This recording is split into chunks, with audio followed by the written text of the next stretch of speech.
Capítulo 15. Fora da caridade não há salvação. Neste capítulo do Evangelho segundo o Espiritismo, é narrada a parábola do bom samaritano, em cujo contexto do acontecimento, Jesus vai a Jerusalém para a festa da Páscoa. E vai a Jerusalém passando pela Samaria, que era o caminho mais longo, mais perigoso e mais árduo. Como os samaritanos se recusaram a lhe fornecer hospedagem, Jesus, depois de caminhar pelo deserto, chegou a Jerusalém, cansado, com fome e com sede. E foi procurado e prontamente interrogado pelo doutor da lei, que desejaria testá-lo. Sabendo os fariseus que Jesus havia calado os saduceus, o doutor da lei logo lhe perguntou: qual é o maior mandamento da lei divina? Mas o doutor não fazia nem ideia que estava diante do governador espiritual da terra. Jesus então não respondeu e ainda lhe fez duas perguntas. O que está escrito na lei? E como lês? Aí o doutor respondeu: amarás a teu Deus de todo o coração, de toda a tua alma, e amarás o teu próximo como a ti mesmo. Jesus responde a ele: ótimo, disse-me bem, faz o mesmo. E aí o doutor da lei, não se convencendo, pergunta a Jesus: quem é o meu próximo? Então Jesus lhe conta a parábola do bom samaritano, que conta que após um sacerdote, um levita e um samaritano passarem pelo homem caído no chão, por conta de ação de ladrões, o único que o ajudou, cuidando dele, foi o samaritano. Jesus coloca o samaritano como a pessoa boa da parábola. E depois de contá-la, ele pergunta ao doutor da lei: quem se tornou o próximo do homem caído? E o doutor da lei responde: aquele que exerceu misericórdia para com ele. Este contexto é para nos mostrar principalmente o que nós entendemos por amar ao próximo como a ti mesmo e agir em conformidade. Não adianta ter o conhecimento e não ter ação nesse sentido. Na parábola, ele traz justamente a figura do samaritano, que não era bem vista e que não eram bem quistos. Por isso, quando Jesus traz o samaritano, é algo para fazer os doutores da lei pensarem mais profundamente. Porque amar ao Deus, eles já faziam, já se reuniam nas sinagogas. Mas amar o próximo era o que Jesus queria chamar a atenção. E mostrar que para amar o próximo não basta o conhecimento da lei. Jesus era, antes de tudo, um educador. Como diria Guimarães Rosa, misericórdia é colocar o coração na miséria dos outros.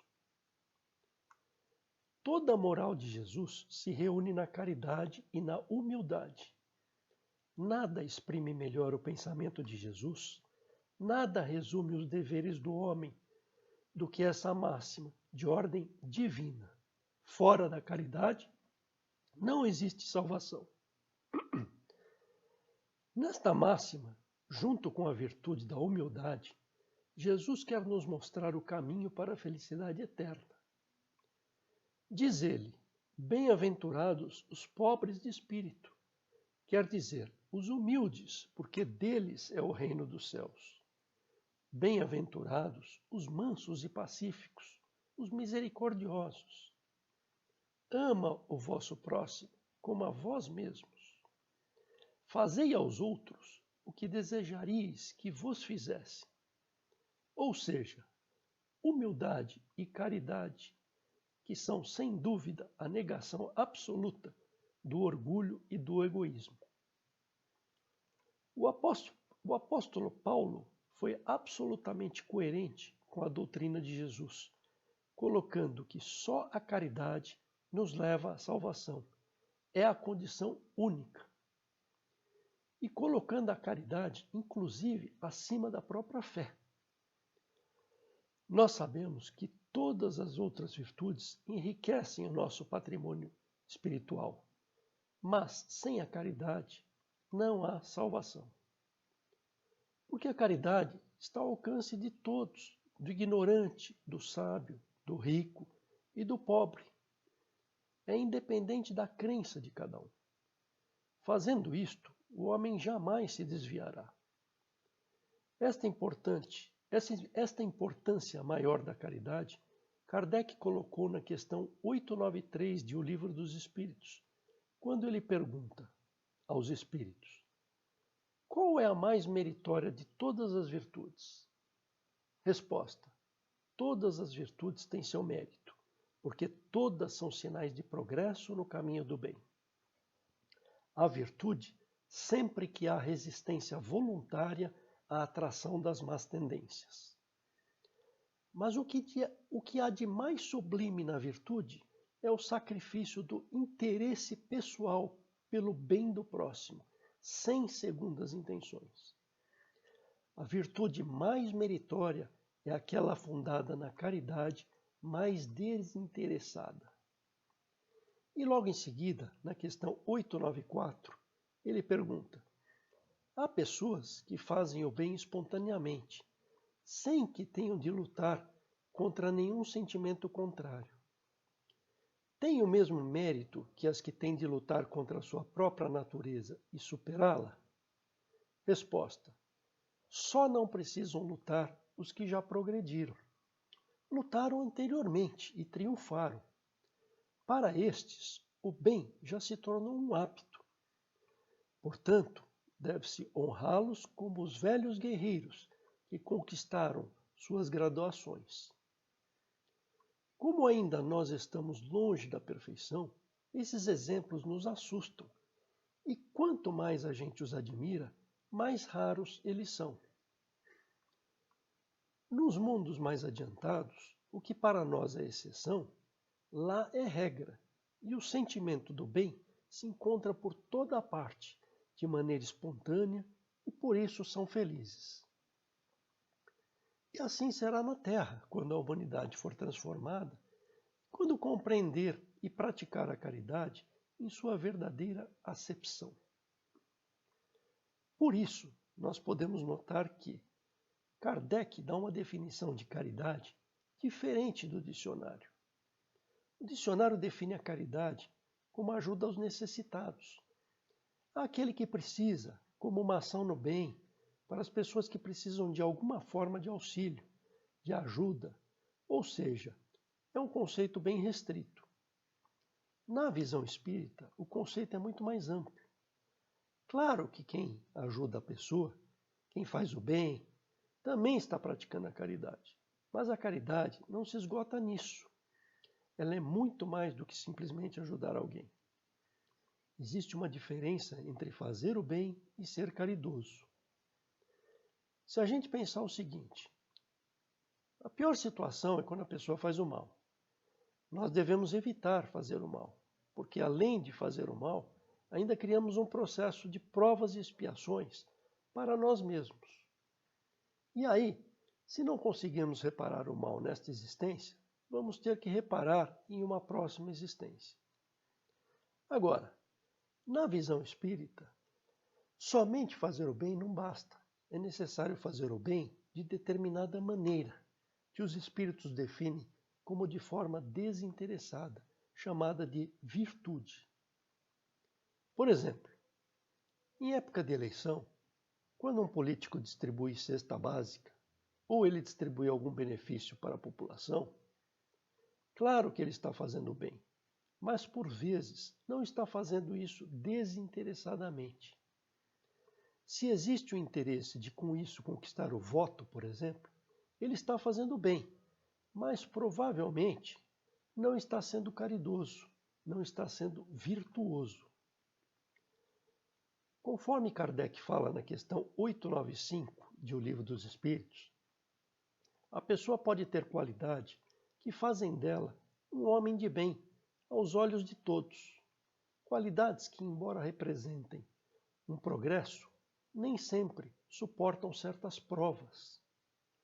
Às vezes é só tocar no interesse pessoal para que determinados sentimentos venham à tona. O bem deve ser feito com o ardor natural do coração, uma emoção profunda de desejo no bem, e não por algum motivo de fora, por algum interesse material ou moral que esteja envolvido. Quem pratica a caridade faz o bem de forma especial e não fazendo cálculo, pensando no que vai ganhar com o bem que ele realizou. Enquanto o coração não participa de forma profunda, o bem está sendo feito. E é claro que é melhor fazer o bem do que fazer o mal, mas não basta. Daí a diferença entre beneficência e benevolência. A beneficência é quando se faz o bem, é a ação no bem. Eu posso fazer o bem sem que o meu desejo profundo esteja envolvido. Eu fiz o bem por algum interesse, para ganhar alguma coisa, um prestígio social, por exemplo. Eu fiz alguma coisa, eu fui beneficente. Mas pelo que eu fui impulsionado? Pelo desejo natural no bem? Estava dentro de mim? Ou foi um outro interesse que me impulsionou? A pessoa realiza o bem e nem sempre quem realiza o bem está desejando o bem. Ele realiza por outras coisas. O bem era apenas um meio para conquistar essas outras coisas. Já a benevolência é uma das virtudes que compõem a caridade. Na benevolência é o desejo que está presente, é a vontade de fazer o bem. Por isso, Kardec pergunta na questão 886 de O Livro dos Espíritos, qual o verdadeiro sentido da palavra caridade, como a entendia Jesus? Resposta: benevolência para com todos, indulgências para as imperfeições dos outros, perdão das ofensas. Quem deseja o bem, quando a oportunidade aparece, a pessoa realiza. E oportunidade para se fazer o bem não falta, não é mesmo? Portanto, é importante que a pessoa comece, mesmo que fazendo o bem, atendendo como um necessitado, por exemplo, em uma distribuição de sopa, de alimento, de agasalho, e até às vezes por algum interesse qualquer. E aí, aos poucos, é importante que a pessoa comece a abrir o seu coração, para que a alegria do bem penetre o seu mundo íntimo, para que o ardor natural do seu coração, como Kardec fala, comece a ter participação mais forte na sua vida. A pessoa começa a sentir tanta alegria em fazer o bem, que o bem vai se tornando agora natural no seu mundo interior, e ela vai ficando caridosa. Na questão 897 de O Livro dos Espíritos, Kardec fala: é preciso fazer o bem por caridade, ou seja, desinteressadamente. E acrescenta: fazendo o bem sem segundas intenções, pelo simples prazer de agradar a Deus e ao próximo, que sofre, já estará num certo grau de adiantamento que lhe permitirá chegar à felicidade. Muito mais depressa que o seu irmão, que por mais positivo que seja, faz o bem por raciocínio e não pelo ardor natural do coração. Portanto, nós, seres imperfeitos, vamos praticando a beneficência para chegar na benevolência. Como eu já falei no início, para o Espiritismo, a caridade é a virtude mais importante, questão 893. Ela é a síntese de todas as virtudes que são necessárias ao progresso moral do espírito. A caridade tem, da virtude, a marca essencial do desinteresse. Só há virtude se houver desinteresse. Por isso que a gente não pode definir a virtude só pelo bem que é feito. É pouco, tem que ser desinteressadamente. Então, quando se pratica a virtude o mais desinteressadamente possível, nós temos o que o Kardec chama de caridade. É essa virtude que envolve o amor naquilo que tem de mais profundo. É o seu coração que deseja o bem. Immanuel Kant, que viveu no século XVIII e que foi um filósofo alemão importante, já havia discutido essa noção de interesse. Já naquela época, ele falava da importância do desinteresse. Por isso, quando Kardec usa essa expressão do ardor natural do coração no Evangelho segundo o Espiritismo, a pessoa não tem como se enganar, porque é ela mesma que se julga, se está sendo caridosa ou se simplesmente fazendo o bem. O julgamento é interno, é a nossa consciência que vai nos guiar, evitando que nós façamos o mal e nos levando a fazer o bem. E é por isso que o Espiritismo propõe esse lema: fora da caridade não há salvação. Esta regra, que é sem dúvida, como está no Evangelho, o reflexo mais puro do mais puro cristianismo. Porque a visão espírita de salvação é a visão de transformar o indivíduo em homem de bem. Salvar-se não é ir para algum lugar especial, é mudar a sua própria natureza, é virar homem de bem. Que é esse indivíduo que pratica a caridade, que vive esse amor espontâneo e natural o tempo inteiro. Não existe outro meio de evoluir na visão espírita. Deixar de ser um espírito imperfeito e virar um espírito bom. Tudo o que faz, faz para o bem e faz naturalmente. E sem nunca mais ter o desejo no mal no seu mundo íntimo. Nós aprendemos com Jesus que o que é necessário para a felicidade é gratuito. Fazer a caridade é de graça. A gente ainda, às vezes, associa a caridade só ao bem material. Claro que a caridade material é um lado da caridade. Mas a caridade é bem mais que isso. A caridade se expande em níveis muito mais profundos. A gente se fixa na caridade como um ato, mas a caridade vem antes do ato. Ela é, na verdade, um sentimento que embala o ato. Se a pessoa não tem recurso, ela pode fazer a caridade do gesto amigo, da instrução, do amparo. Jesus não tinha dinheiro, e ninguém duvida que foi o espírito que mais fez caridade na Terra e na história. Um outro aspecto sobre a caridade é como está escrito no item 252 do capítulo 23 do Livro dos Médiuns. As imperfeições morais dão aso às ações dos espíritos obsessores. E o mais seguro meio da pessoa se livrar deles é atrair os bons espíritos pela prática do bem. A gente pode dizer, então, que Espiritismo é caridade em movimento. O que o Espiritismo prega é a prática da caridade, do bem, da fraternidade e da harmonia entre as pessoas. Olha este pensamento de Eurípides Barçanufo relacionado ao item 2 deste capítulo do Evangelho. Construindo o bem sem alarde, no sublime anonimato do amor fraterno, os espíritas podem e devem ser os novos samaritanos em plena vida de hoje. E este pensamento, então, de André Luiz, relacionado ao item 3 desse capítulo. Triunfar é esquecer o lado menos bom da vida, lembrando o cumprimento das próprias obrigações que, em verdade, sustentam a nossa alegria incessante. E este pensamento de José Horta, a estrada real para Deus chama-se caridade. E esse outro de Bezerra de Menezes? O espírita cristão é chamado aos problemas do mundo a fim de ajudar-lhes a solução.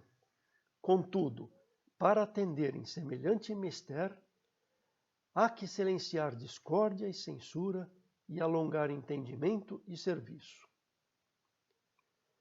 Interpretando o conceito salvar por livrar da ruína ou preservar o perigo, colocou Allan Kardec, no luminoso portal da doutrina espírita, a sua legenda inesquecível: fora da caridade não há salvação. E eu quero terminar esta profunda mensagem de André Luiz, com essa profunda mensagem de André Luiz, que acho que mostra que qualquer um pode fazer a caridade em qualquer circunstância. Começa assim: é de graça. Você alega que não tem recursos para a caridade, mas tem. Tem ouvidos, ouça o teu irmão aflito. Tem olhos, enxergue além de si mesmo. Tem boca, dê o sorriso fraterno. Tem voz, diga a palavra de estímulo. Tem braços, sinalize o gesto amigo. Tem mãos, execute a tarefa de auxílio. Tem pernas, visite o doente. Tem equilíbrio, socorra o desorientado. Tem fé, encoraje o fraco. Tem esperança, conforte o infeliz. Caridade não depende de moeda, depende de você. Claro que o dinheiro é importante na extensão da beneficência. Contudo, o maior patrimônio de quem deseja ajudar o próximo é o livre-arbítrio alicerçado no bem e a consciência de que o amor não tem preço, é de graça. Eu quero agora somente dar um depoimento, algo que me marcou e que tem muito a ver com essa mensagem de André Luiz, que foi quando a minha avó, pouco antes de desencarnar, já enferma, num quarto de hospital, junto com outro doente, quando eu fui visitá-la, eu a vi com o Evangelho, segundo o Espiritismo, na mão, confortando o doente que estava no leito ao lado. Aquela cena mostrou para mim, naquele dia, que não importa a situação que a pessoa se encontra, sempre é momento e oportunidade para ajudar alguém da forma que seja. Obrigado, fiquemos todos na paz de Jesus.